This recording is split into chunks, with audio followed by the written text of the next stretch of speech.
I'm Amy Halpern Lab. And I'm John Moscow. Welcome to Ethical Schools. Our guest today is Cara E. Furman. Dr. Furman is Associate Professor of Early Childhood Education at Hunter College. We last spoke with Cara in July 2022 when she and Cecilia Trout talked with us about descriptive inquiry in teacher practice. Today, we'll be talking about Cara's recently published book, Teaching from an Ethical Center, Practical Wisdom for Daily Instruction. Welcome, Cara. Hi, good afternoon. Good to see you both. You describe yourself as occupying the crossroads of philosophy, teaching, and teacher education. Why is that the crossroads that you've chosen? That's an interesting way to put it. I would say that it's not so much the crossroads that I've chosen, but the crossroads that I've found myself. I was an undergraduate history major, and I was always drawn at the time to what I didn't know then to call, but what I now know is philosophy. I was really interested in asking big questions about the historical moments and less interested in the specific things that happened, and was also really interested in how people were thinking in a given time period. And again, less exactly around what they were doing apart from those thoughts. And so I majored in history, I graduated, and I thought about all kinds of things, but I found myself working at a preschool at a ski resort. And again, I found myself really captivated with what does it mean to be a young child? What does it mean to find meaning in the work? What does it mean for me as a recent graduate to be finding meaning in the work? And I was also really wanted to be apart from books in some ways. I wanted to be out in the world doing things, helping people, not just thinking about what it means to do good work, but actually doing good work. So I decided to get a master's degree in education and took a lot of wonderful classes during my master's, which I still draw on. But the final class that I took in my program was a philosophy of education class. And I felt like that class, it wasn't intended to be a capstone, but it felt like a capstone because suddenly I was taking all of these classes where I was learning the best ways to do things. And I was really thinking about why was I doing it. And so that kind of back and forth has always been key for me. The what matters, why do we do what we do, who are we? And then how do we in the day to day execute what we're trying to do? Your subtitle is Practical Wisdom for Daily Instruction. Your book with Cecilia Trout is titled Descriptive Inquiry in Teacher Practice, Cultivating Practical Wisdom to Create Democratic Schools. Is practical wisdom an expression of the intersection of philosophy and teaching? Yeah, that's a great way to put it. So, practical wisdom is a loose translation of what the ancient Greeks, specifically Aristotle, called phronesis. And the idea in the ancient Greeks, and again, I'm saying this is a loose translation because a lot doesn't get taken from the ancient Greeks in the way that I see it. But the idea is that knowing we should know the right way of doing things. And to do so, that means that we have to be clear about what our ethics is and also what our actions are.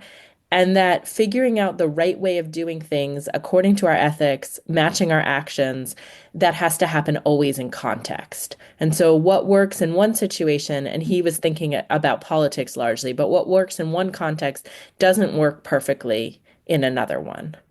So, practical wisdom to me is the best way I have found, and I think Cecilia would say the same thing, to describe the ways that teachers know. And I say it's a loose translation from Aristotle primarily because Aristotle distinguished between political knowing, which was practical wisdom, and craft knowing. And he put things like medicine and teaching sometimes in the area of craft knowing.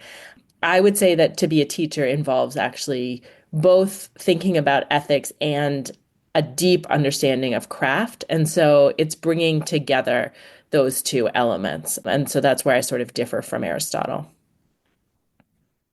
But what does that mean, the way that teachers know?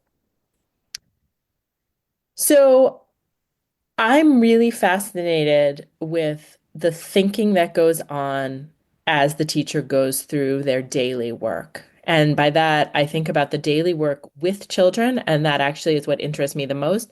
And also the daily work apart from children, all the planning that a teacher does. So any given teacher during the day is faced with thousands and thousands of decisions as they go through their day. And these are ethical decisions in many cases. Who we call on has import for the effect that it has on children, for example. So, an example of a teacher knowing that I use over and over again, and I highlighted in my book, is a pre-K teacher who was required to use a particular curriculum that where they read Make Way for Ducklings, which it's a great book. It's a popular classic. The book takes place in Massachusetts, and that's where the curriculum was also developed. This teacher, though, was using the same curriculum and book in a rural location. And where she was teaching, the kids had no experience with crossing streets, which is a central part of the book. It's about ducks who are learning how to cross a street, basically. And so she was required to follow this curriculum to fidelity, meaning that she had to follow it to a script, but she could see that it wasn't making sense for the children in front of her. And so she knew the book well enough and she knew the kids well enough. And she also knew her day well enough that she found a part of the day where the kids went outside and they practiced crossing in the parking lot of the school. And they also did an activity called a sound map, which is when you sit very quietly, you listen for about 5 minutes, and you note all the sounds that you're hearing. And in having the children do this, she felt like they now had an experience that could go along with the book. So that's an example of teacher knowing. She had to know, again, I'll repeat it because I think it's so important. She knew curriculum, she knew kids' developmental needs, she knew the specific kids in front of her, she knew rural locations, she knew urban locations, and she knew how to kind of connect all these things for the children. That's interesting that you mentioned fidelity, because you mentioned that a number of times in the book. Could you talk a little bit about how you see what you see fidelity as being and when it's useful or important and when it's important to know not to follow fidelity? I don't know if following fidelity is a word, but or a phrase, but Yeah. So I want to start back with Amy's original question, which was, why did I choose this crossroads? And I said, I didn't really choose it, I came to it.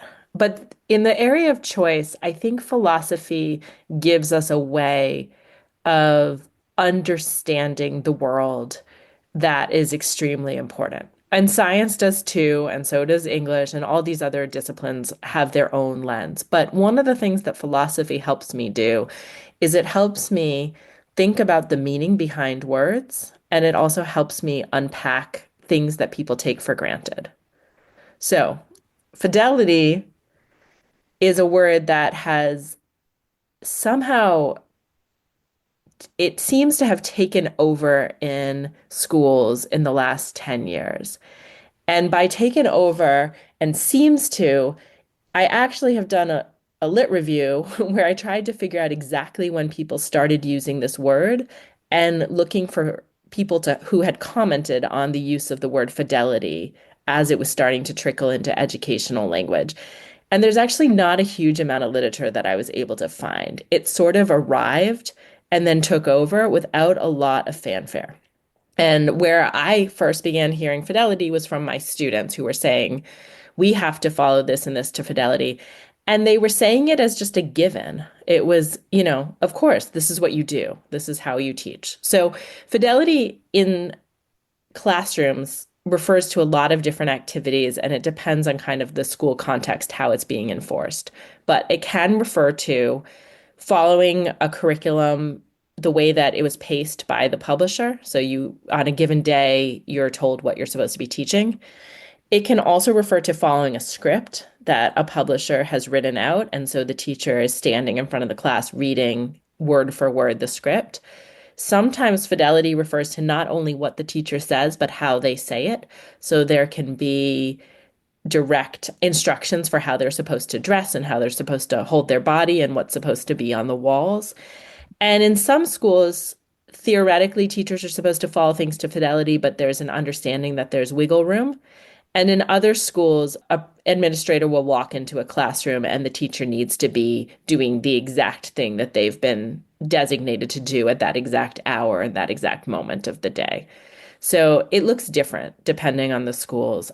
The term also comes from, as I understand it, and again, it was hard to trace this exactly, but it seems to come from the lab sciences with the idea that you are following a protocol, like, say, the makings of a vaccine to fidelity. So you want to make sure that you get the dosing exactly right in the lab. If you're testing it, you want to make sure that you have followed the protocol to fidelity.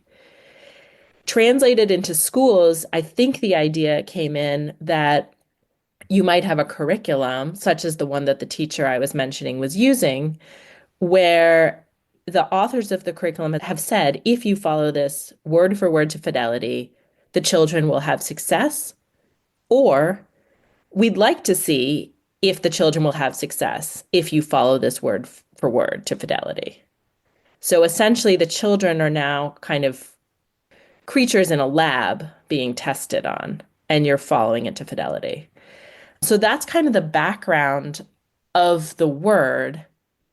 And what scares me about it is that teaching isn't about following a protocol to fidelity because children are unpredictable and classrooms are unpredictable and learning is unpredictable. And so if you follow to fidelity the curriculum, it means that you're not following to fidelity your students. And those are the people who you should be faithful to, the children and their families. So the teacher who I mentioned before, she essentially violated fidelity by changing the curriculum, but in doing so, she made sure that her children could learn, which was the true goal.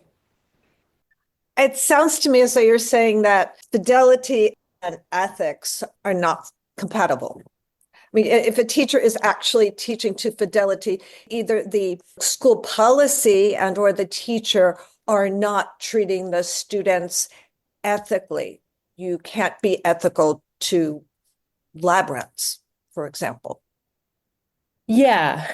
And I think this is where I think Aristotle's distinction between practical wisdom, which involves actions in human affairs, and craft maybe shows up. Although I'm not sure crafts are always things we do to fidelity in a particular way either.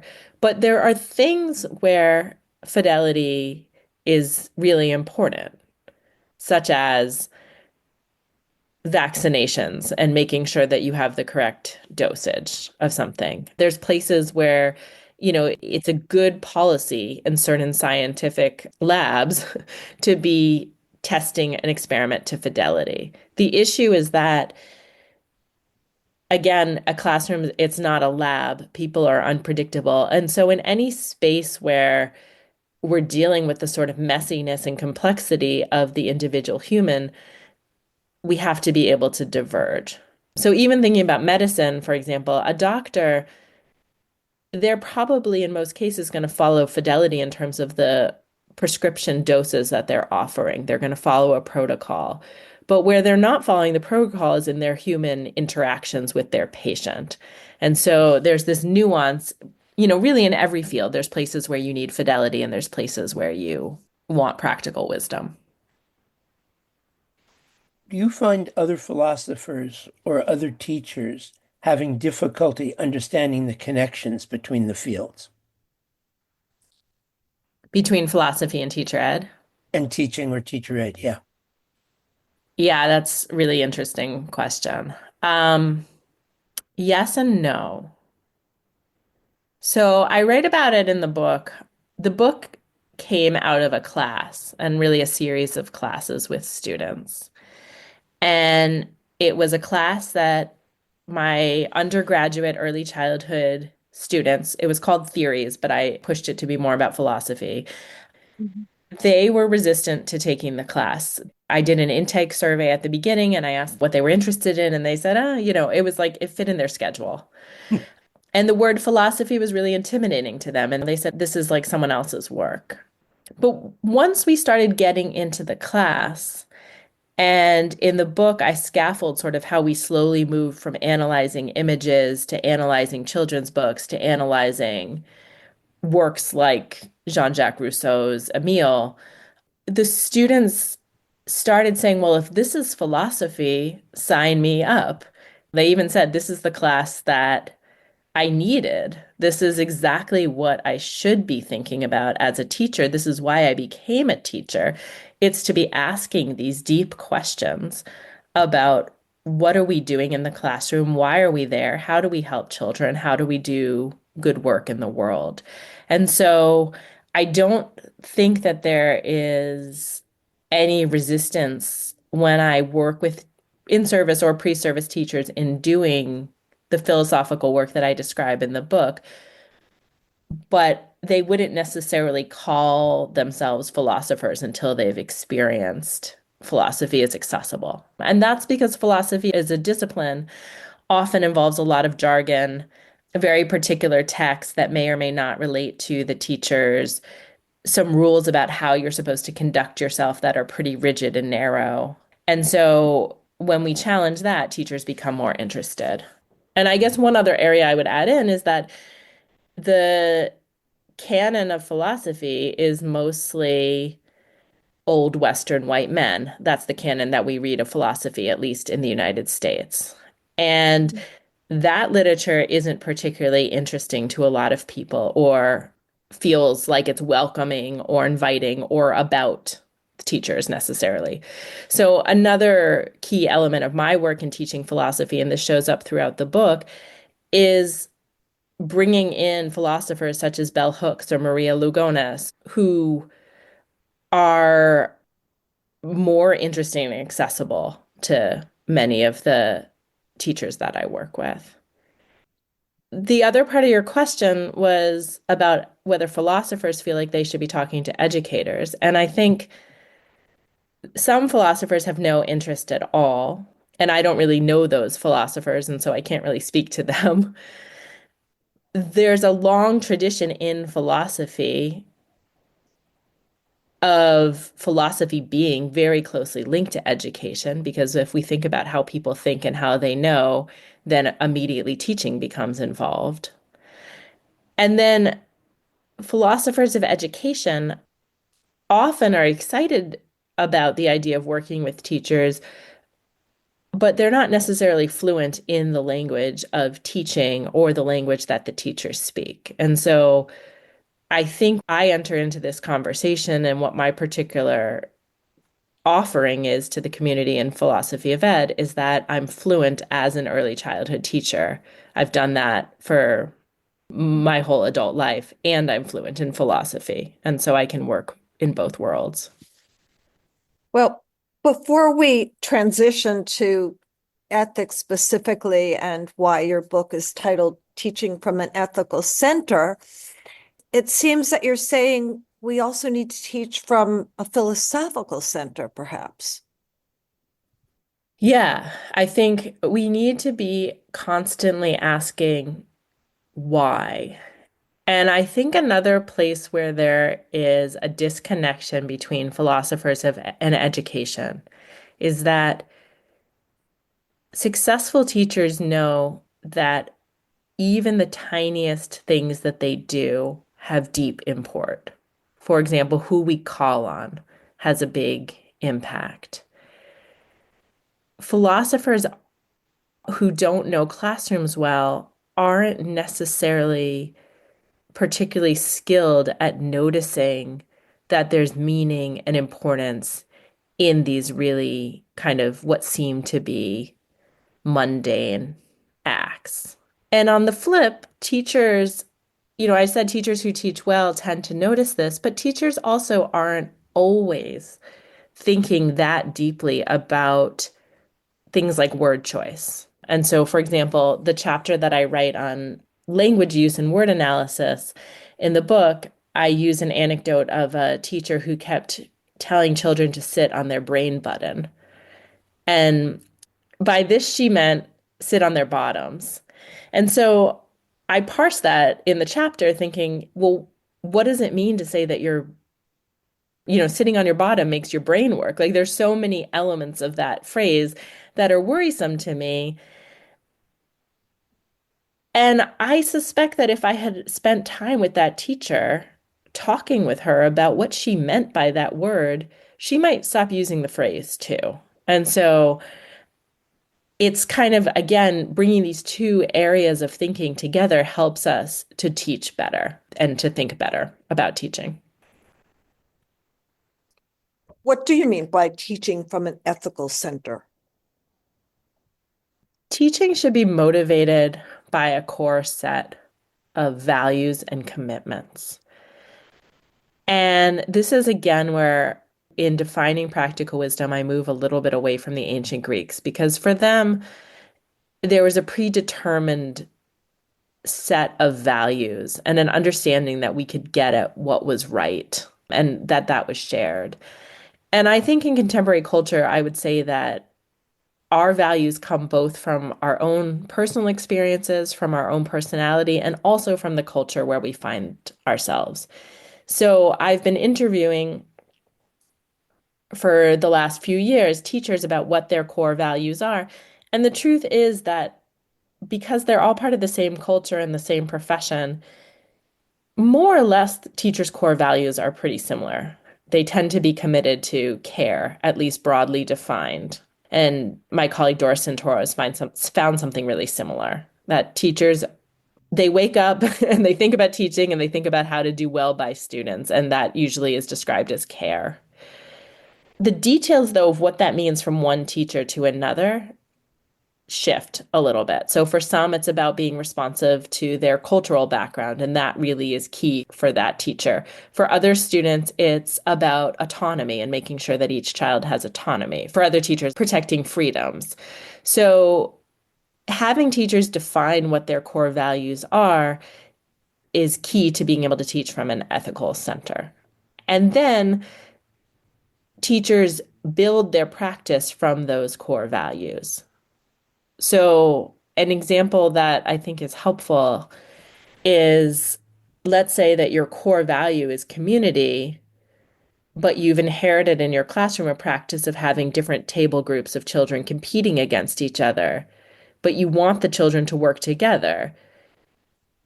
If they're teaching from their ethical center, then they need another way of managing their class if they're trying to build a community where everyone works together than having the kids compete with each other. And so the first step of teaching from an ethical center is helping people determine what that center is. And that's kind of where my book begins. And then eventually it's helping them figure out what are the practices that are going to best support that center.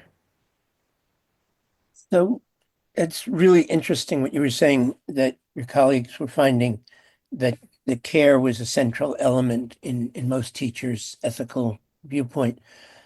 But obviously, a lot of the students in your classes and also certainly teachers around the country may have ethical centers in addition to wanting to care that are very different. How does that play out in class? And then I guess tied to that is, what does it mean for teachers whose ethical centers are just fundamentally different from the ones that you talk about in the book? In other words, if people are finding their ethical center, but their ethical center, let's say, I can imagine this traditional Catholic schools, for generations, the teachers cared, but their sense of what care meant was obviously very different in a lot of ways as it would play out in practice from, say, the practices in your classrooms. So, what does that mean in terms of people following their ethical centers? So for me, it's really complicated. In the book, I state directly that a key commitment for me is equity. And I'm direct with students as well about what my core commitments are. And I do think it's important to lay bare kind of what some of my agenda is as I go into these relationships. Nell Noddings uses the phrase confirmation it's in an article that she wrote. And she talks about confirmation is about listening to what somebody's ethics are and then helping them and then naming and recognizing where they come from and then helping them grow from that particular place. And a big part of the book is about learning how to listen to others' ideas. So learning how to listen to texts, but also learning how to listen to teachers. So when I work with a teacher in my classes or one-on-one, I try to first figure out again, I ask them, what are your core values? What's guiding you here? What kinds of practices do you draw on? And then I try to figure out how to work with that. And so where I differ, I think, from some teacher educators is that I am committed to social justice, for example, but I'm not committed to convincing the teachers I work with that they should be committed to that. What I am committed to is that they can learn how to express what they're trying to accomplish, that they can refine it along their own terms, that they're open to being exposed to other perspectives, both their classmates and from books and from me, and then that we can be in conversation about how they can reach their goals. Even if their goals are way different from yours. I mean, is that what we want? Is teachers each to have their own ethical center, even though obviously they overlap a lot, and then to teach from that center. And I might add that, and I think I can speak for John as well, that we would like to, our ethics follow a certain pattern. We think about schools as it's not just about nurturing students, but also about creating a fairer and more compassionate society. These are such good questions. Dirk Roosevelt, I think, used this, let me try to get it correctly as he said it. In a similar conversation at a conference, he reminded that we don't develop our ethics in a vacuum, that we do it pluralistically. And when I teach, when I talk about freedom, for example, I tell students that they have a right to freedom within the confines of a respectful classroom space. And so you're free to move how you want, you're free to stand up when you need to, but you're not free to stand up in front of your classmate because that is impinging on the freedom of others. And so when I think about what our core values are in the classroom, I guess I have faith in pluralism that when there are structures in place for us to be able to listen and talk to each other, enough nuance in any given community can emerge so that we can begin to learn ways of taking into account what other people believe and need. And so I guess I put a lot of faith in creating spaces where people get to be in dialogue and to really hear from each other and recognize each other's humanity. And I trust that in those spaces, people's ethics are going to not be so far off from my own that I can't work with them. That's how I approach it. And so, again, a key part of the book is learning how to really carefully listen to others and how to carefully articulate your own stance because I believe that that brings together a better world. Do you think that schools as such can or should have ethical centers? Or is it all about teachers' individual ethical centers? I think that schools absolutely should, in the sense that they should have commitments that go beyond skill work, for example. But that those centers should be created again through community, and that the community is not just the teachers, but it's also the children and it's also the families that are in that space. So if you build places where there's structures for people to talk about what their core values are, and then you come together and you come up with a list of, well, what do we hold dear as this community? That's where the center would come from. So I do this values interview, which I write about, where you ask, again, you say, what are your core values and where do those come from? And how do they live in your daily practice or your daily living? And as I've done these with people one-on-one in interviews, but I've also done these as a class where people come together and they talk to each other about what their values are with their peers. And the process is intimate. They always leave feeling like they've come to know the other person really well. And then it's also a way for us to start to talk about what our core commitments are as a community and maybe see where we differ in important ways from other people. Most schools are not Deweyan in practice. What recommendations do you give your teacher ed students when they find themselves in schools with highly restrictive practices? I know you mentioned one student in particular that you had a conversation with who was talking about being in a situation like that. But are there general things that you can say? Because obviously a lot of students are going to go back and find that they're in situations that are not comfortable.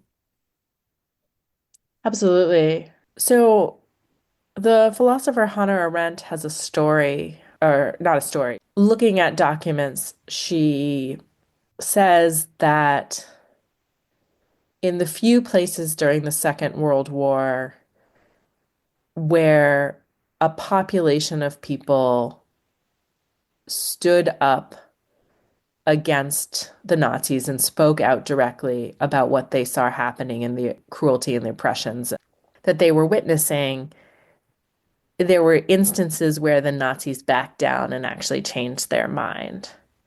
And so she uses this to say that we need spaces of dialogue and direct confrontation, that we form our political and ethical center in communion with others. And so if you're in a situation where everybody is at least publicly stating the same thing, it becomes harder and harder to hold a different opinion.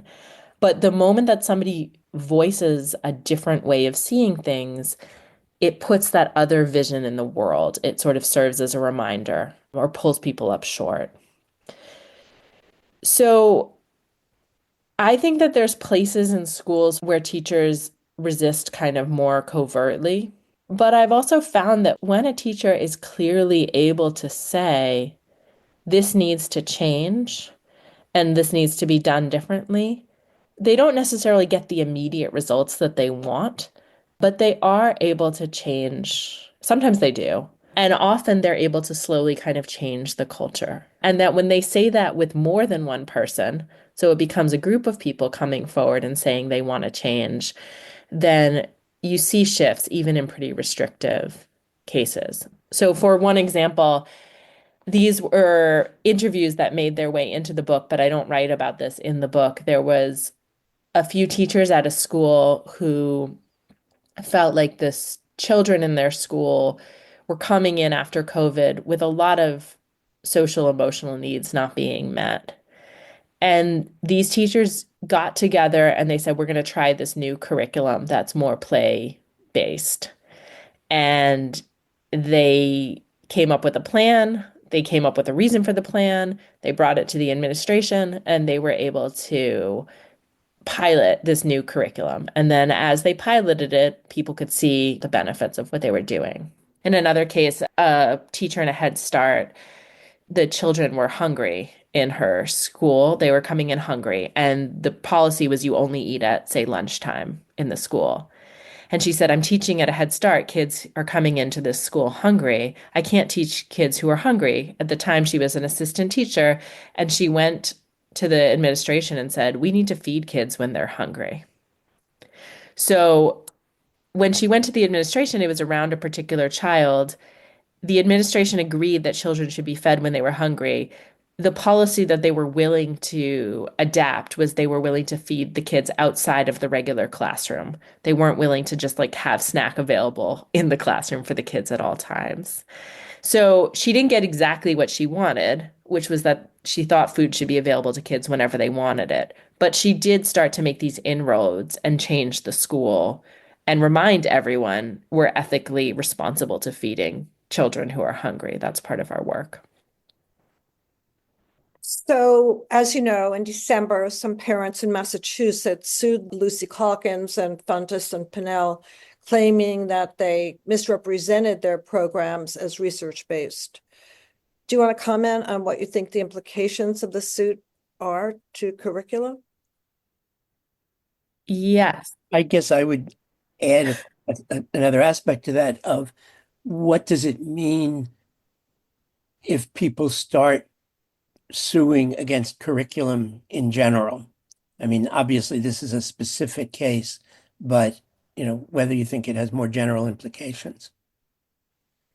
So that case I've been thinking about a lot. In connection to the case, there's a podcast that you, I'm sure, are well aware of, Sold a Story. And they do essentially a takedown of Lucy Calkins' curriculum. And the part of the podcast that interests me the most was there's one teacher who, or many teachers actually, but there's a quote that I'm thinking of specifically, where the teacher expresses deep regret that for years and years she was teaching the children a curriculum that wasn't working for her students. And she even says, I could see it wasn't working, but I had bought so deeply into this curriculum that I kept doing it and doing it. What really strikes me about that comment is that it makes me wonder, was this teacher just doing it because she so deeply believed in the curriculum, or was she being required to teach a curriculum? And had she been told throughout her career, if you just follow the curriculum, everything will work out fine? I think that when we create a culture where fidelity is the norm, we also create one where teachers are operating without being able to notice and attend to what they see in front of them.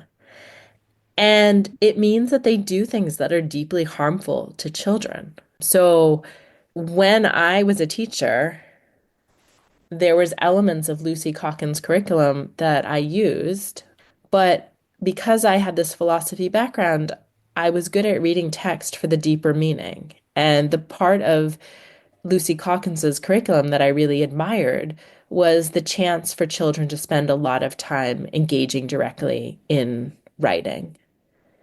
There was parts where I diverged from what the curriculum said because I could see it wasn't working well for my students. As an example, which I do write about, her curriculum centers very heavily on teaching children how to write by writing their own personal narratives. And I worked with children who had all kinds of backgrounds that they were bringing into school, and many of them didn't want to write about their home life in school. And so I felt like while I appreciated that the personal narrative was getting kids to write details, it wasn't working well for the population I was working with. And so I diverged from the curriculum. So to bring it back to the court case, no curriculum is perfect and no curriculum is going to work for every single child. And it seems to me very dangerous to start suing a curriculum or suing a publisher when things don't work perfectly. And on the other hand, the publishers shouldn't be advocating for teachers to follow what they're doing to fidelity. It should always be a guide that's supporting the teacher that they can diverge from as they see fit. It's always seemed to me very disrespectful to teachers to expect fidelity. So it's not only unethical and unwise in its effect on children, but also on the teachers themselves. Absolutely. The teacher who I'm thinking of in the Sold a Story podcast, I remember what her name is, at least according to the podcast, but I'm not calling it out because it feels I have to give that teacher the benefit of the doubt to assume that if she was being given opportunities to assess the curriculum in front of her, study her own students, and respond with wisdom, she would have done things differently. And I think that's, again, that's where philosophy comes back in for me. Because to be a philosopher is to examine what you see in front of you and to ask big questions. And this is the work of teaching, or it should be the work of teaching. And it is certainly the work that teachers, because I've worked with thousands of teachers at this point, this is the work that teachers want to be doing. So that, I mean, even moving beyond a specific curriculum, I hear stories, especially I think from some charter schools, where teachers are being told basically to follow a script, Mhm. which just seems totally counter to everything that the concept of teaching should mean.